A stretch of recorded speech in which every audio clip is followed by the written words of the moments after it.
Good morning students. Previous video में मैंने आपको बताया था कि how to prepare the realization account from the balance sheet.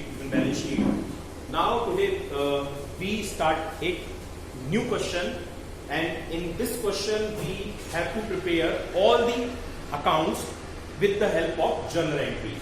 यानी मीन्स हमको सारी चीजें प्रिपेयर करनी है, रियलाइजेशन भी, जर्नल एंट्रीज भी और लेजर भी। तो देखिए, सबसे पहले आप देखिए क्वेश्चन नंबर 21 है आपका, जो आपकी बुक में दे रखा है 21 में आपको कंप्लीट क्वेश्चन प्रिपेयर करना है जर्नल एंट्री का। क्वेश्चन है, Achal and Vichal are the partners and having the profit sharing ratio of 3:5 on 31st March 2020 their balance sheet was as follows. Capital of Achal and Vichal were 3 lakh and 5 lakh respectively. Creditors 1,79,000 and employee provident fund 21,000. In asset side, land and building 4 lakh, machinery 3 lakh and debtors 2,22,000 and cash at bank 78,000. Firm was dissolved on 1st April 2020 and assets and liabilities were settled as follows. Land and building realized 4,30,000 means sale of assets, sale of building 4,30,000. Debtors realized at 2,25,000 with the interest of 1,000. इसमें interest भी include है and 1,000 were recovered from bad debt return of last year and 1,000 received from a debtor who become bad debtor last year and now he paid the 1,000 rupees. There was an unrecorded investment which was sold for 25,000 means एक investment था जो पहले आपकी book में mention नहीं था लेकिन अब उसको सेल कर दिया गया है 25,000 में। Vishal took over the machinery at 2,80,000 for cash means cash basis पे सेल हुआ है, clear mention है यहाँ पर। And 50% of the creditors were paid 4,000 less in full settlement and remaining creditors were paid full। यानी आधे क्रेडिटर 4,000 रुपए कम पे पे किए गए और बाकी के बचे हुए हाफ फुल पे कर दिए गए। आपको क्वेश्चन प्रिपेयर करना है तो first of all we have to prepare the realization account. तो रियलाइजेशन अकाउंट हम बना लेते हैं। तो first we have to transfer all the liabilities and assets. तो first of all we posted the assets. First assets is land and building which is 4 lakh। तो to land and building and it is of 4 lakh rupees. Second assets is machinery that is of 3 lakh rupees. Two machinery that is of 3 lakh rupees. Next one is debtors that is 2,22,000. Two debtors and it is of 2,20,000 rupees. Clear? And fourth is cash at bank. मैंने आपको बताया cash at bank and PNL का negative balance से transfer होता नहीं है। Now the term of the liability, first liability is creditors, only external liability अब हमको ट्रांसफर करनी है। तो क्रेडिटर्स 1,79,000, तो by creditors 1,79,000 rupees. Clear? And next employ provident fund, ये भी हमारा लायबिलिटी का ही पार्ट है। तो employ provident fund and it is of 21,000 rupees, 21,000 रुपए के लिए है।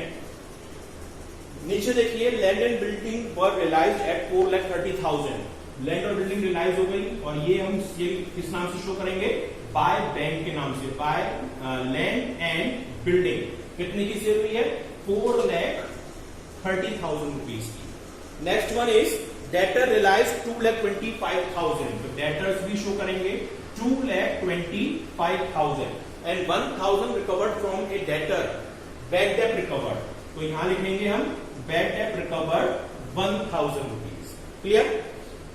नेक्स्ट है an unrecorded investment also sold at 25,000। Investment भी सेल किया गया है जो अनरिकॉर्डेड था, कितने का? 25,000 रुपीज का। And the next one is Vichal took over the machinery at 2,80,000 for cash। तो मशीनरी भी यहाँ पे कैश बेसिस पे ही सेल हुई है, कितने की? 2,80,000 रुपीज की। क्लियर? तो these are the assets which we sold in the market. तो देखिए 4,30,000, 225, 1,000, 25,000 एंड 2,80,000। 225, 250, 250 and 530, 530 and 930, 960, 961, 9,61,000 की टोटल असेट्स हमारी सेल हुई। Total 9,61,000 rupees. The next one is last point that is creditors, half creditors were paid 4,000 less, आधे creditors को 4,000 rupees कम पे किए गए हैं और रिमेनिंग को फुल अमाउंट पे किया गया है। तो क्रेडिटर्स देख लीजिए, मैं आपको बता देता हूं, क्रेडिटर्स की वैल्यू थी कितनी 1,79,000 की, हाफ क्रेडिटर्स मतलब कितने हो गए, ये हो गए हमारे 89,500 और इसमें हमने कितना पे कर दिया 4,000 कम में पे किया, मतलब कितना पे किया 85,500 और बाकी के बचे हुए भी 89,500 रुपीज हुए, तो टोटल पेमेंट कितना हो गया 1,75,000 रुपीज। ये टोटल पेमेंट हुआ कितना 175 का, यानी क्रेडिटर्स को हमने जो पेमेंट किया है वो 1,75,000 रुपए पे किया है। And payment of liability will record at the debit side with the name of to bank. तो टू बैंक के नाम से आप यहां करेंगे क्रेडिटर्स 1,75,000। एक चीज और, जब तक आप सारी लायबिलिटीज का सेटलमेंट नहीं करेंगे तब तक आपकी डिसोल्यूशन की प्रोसेस कंप्लीट नहीं होगी, तो आपको ईपीएफ का भी पेमेंट करना पड़ेगा। These are the just like creditors and it means compulsory liability. तो ईपीएफ 21,000 ये भी आपको अपने हैंड से पे करना पड़ेगा, चाहे क्वेश्चन कहे चाहे ना कहे 21,000। तो टोटल पेमेंट कितना हो गया 1,96,000, 1,96,000 रुपए ये फुल पेमेंट है लायबिलिटीज का। और तो कोई इसमें कुछ अमाउंट बचा नहीं है। नाउ अब हम कैलकुलेटर लगाएंगे, टोटल आएगा आपका इसका 961 प्लस 2 11,61,000। 11,61,000 ये आपका टोटल है और 11,61,000 रुपीज में से आप सारे एक्सपेंसेस माइनस करेंगे तो ऑलमोस्ट जो प्रॉफिट निकल कर आएगा वो 43,000 का आएगा। 920 और 196 43,000 रुपीज का प्रॉफिट निकल कर आएगा। और ये किस नेम से शो कराएंगे हम, to profit transfer to capital, Achal और विचल। और इस अमाउंट को किस रेशियो में बांटेंगे, जो उनका गिवन रेशियो है 5:3, तो अमाउंट आएगा 16,125 अचल का और विचल का अमाउंट आएगा 26,875। ये अमाउंट है 3:5 है, तो दूसरे का 26,875 ये अमाउंट हो जाएगा आपका 43,000 रुपीज का। तो इस तरीके से हम पार्टनर, अब हमारा नेक्स्ट जो टॉपिक होगा वो होगा पार्टनर कैपिटल अकाउंट। तो पार्टनर कैपिटल अकाउंट कैसे बनेगा इसका भी मैंने आपको फॉर्मेट बताया था। तो इधर देख लीजिए, मैं आपको यहां बता दे रहा हूं शॉर्ट में, क्योंकि बहुत लंबा फॉर्मेट इसका बनना नहीं है। सबसे पहले ये है पार्टनर कैपिटल, ठीक है। पार्टनर कैपिटल में सबसे पहले क्या अमाउंट आएगा, बाय बैलेंस बीडी, और ये आएगा इनकी कैपिटल। कैपिटल क्वेश्चन में गिवन है 3 लाख और 5 लाख रुपीज, यानी 3 लाख अचल की है और 5 लाख विचल की है, ठीक है। नेक्स्ट, इसमें कोई पार्टनर रिजर्व क्वेश्चन में गिवन है नहीं, किसी पार्टनर ने कोई असेट्स ओवर की नहीं है, कोई लायबिलिटी का पेमेंट नहीं किया है, केवल इसमें ये प्रॉफिट आएगा। अगर पार्टनर ने कोई असेट्स ली होती तो 2 में आता, टू रिलाइजेशन के नाम से, लायबिलिटी टू ओवर की तो बाय में आता, ठीक है। लेकिन अब कुछ भी नहीं आएगा, यहाँ पे सिर्फ आएगा बाय रियलाइजेशन के नेम से प्रॉफिट, जो ये हमें हुआ है 16,125 और 26,875। अब ही आप टोटल लगा देंगे, ये हो जाएगा 3,16,125 और ये हो जाएगा 5,26,875।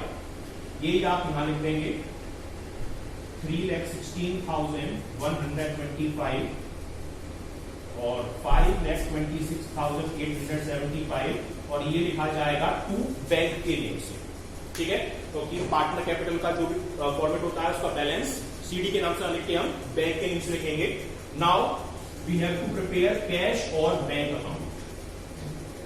क्वेश्चन में आपको बैंक गिवन है तो आपको बैंक अकाउंट प्रिपेयर करना है। बैंक का ओपनिंग बैलेंस गिवन है 78,000 रुपीज, तो देखिए, तो आप 78,000 रुपीज यहां लिखेंगे टू बैलेंस बीडी के नाम से, टू बैलेंस बीडी 78,000 रुपीज।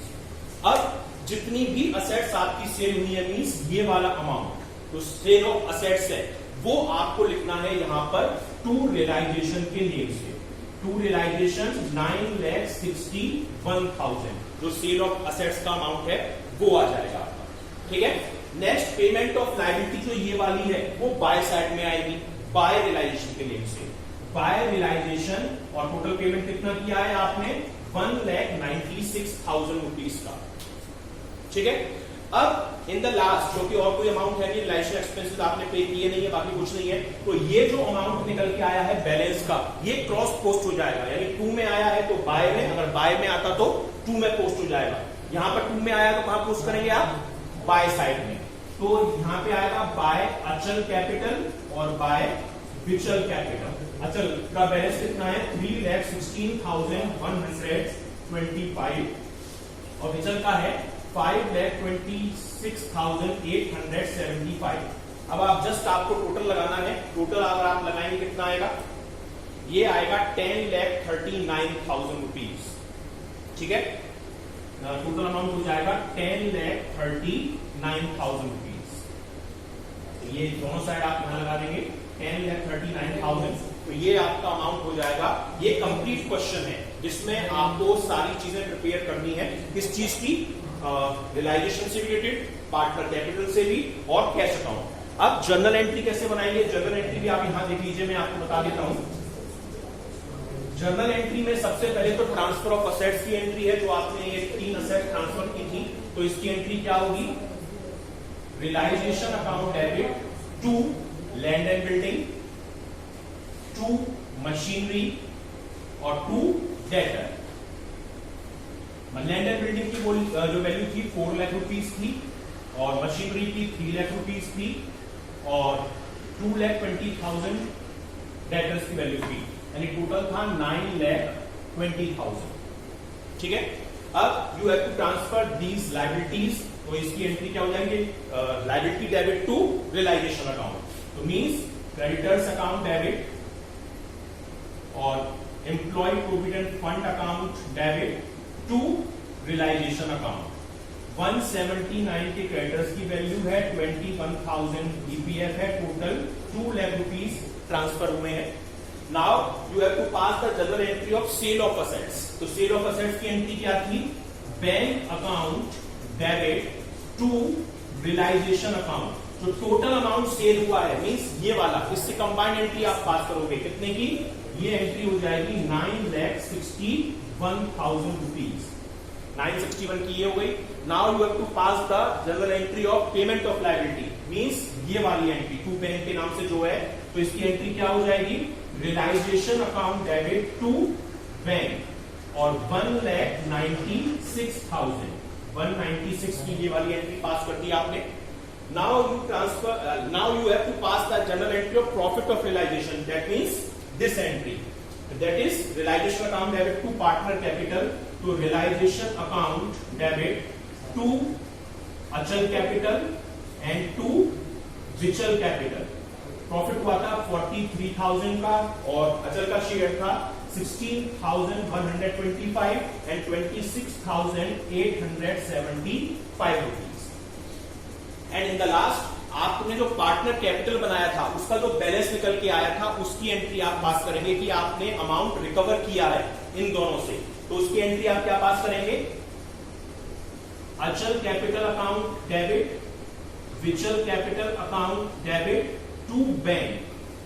अचल का जो शेयर निकल के आया था वो आया था 3,16,125, विचल का शेयर आया था 5,26,875, और टोटल जो भी अमाउंट होगा वो यहाँ पे आप शो करा देंगे। तो ये एंट्री आपकी जनरल एंट्री है, जो कंप्लीट क्वेश्चन है आपका इससे रिलेटेड, जिसमें जनरल एंट्री भी थी, पार्टनर कैपिटल भी था, रियलाइजेशन अकाउंट भी था, और कैश अकाउंट भी था। तो इसके बेसिस पे आपको जनरल एंट्रीज पास करनी है, क्वेश्चन प्रिपेयर करना है।